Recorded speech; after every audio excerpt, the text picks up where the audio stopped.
गांव के बाहर, जहां रास्ता धीरे धीरे जंगल में खो जाता था, वहीं एक पुराना टूटा फूटा मंडप खड़ा था। लोग उसे कहते थे चुड़ैल का मंडप। कोई वहां दिन में भी नहीं जाता था और रात में तो नाम लेने से भी डरते थे। ये कहानी है राहुल की। राहुल शहर से अपने गांव आया था।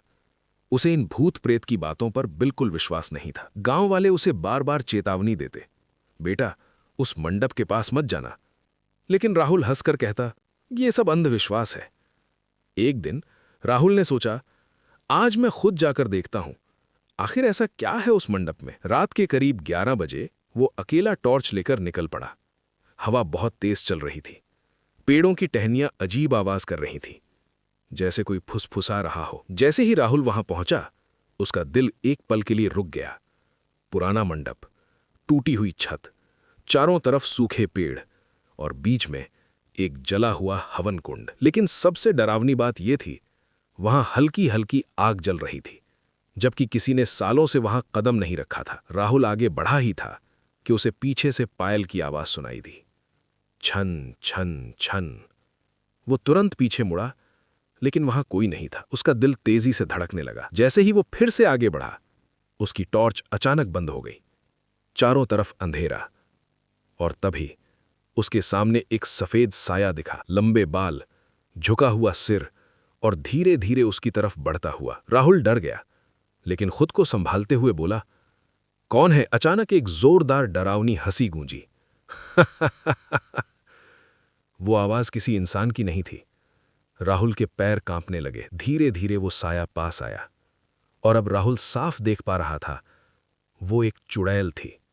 उसकी आंखें लाल थीं, चेहरा जला हुआ और पैर उल्टे। वो बोली, बहुत दिनों बाद कोई मेरे मंडप में आया है। चुड़ैल ने धीरे धीरे बताया, ये मंडप कभी शादी का मंडप था। मेरी शादी होने वाली थी, लेकिन उसी रात मेरे दूल्हे ने मुझे धोखा दिया और मुझे जिंदा जला दिया। राहुल के रोंगटे खड़े हो गए। चुड़ैल ने कहा, तब से हर साल मैं एक इंसान को यहां बुलाती हूं और उसे उसी तरह जलाती हूं जैसे मुझे जलाया गया था। राहुल अब पूरी तरह डर चुका था। उसने भागने की कोशिश की, लेकिन उसके पैर जैसे जमीन में चिपक गए थे। मंडप के चारों तरफ अचानक दिए जलने लगे। हवा रुक गई और चुड़ैल ने हवन कुंड की आग अचानक भड़क उठी। राहुल को खींचकर उसकी तरफ ले जाया जाने लगा। वो जोर जोर से चिल्लाने लगा। अचानक एक तेज रोशनी मंडप में आई और एक बुजुर्ग बाबा प्रकट हुए। उन्होंने मंत्र पढ़ा, ओम नमः। चुड़ैल चीखने लगी, नहीं।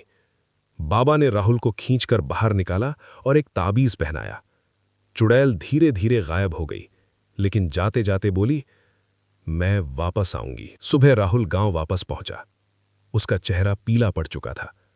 अब वो समझ चुका था, हर चीज मजाक नहीं होती। आज भी वो मंडप वहीं खड़ा है, और गांव वाले कहते हैं, हर अमावस्या की रात वहां से आज भी पायल की आवाज आती है।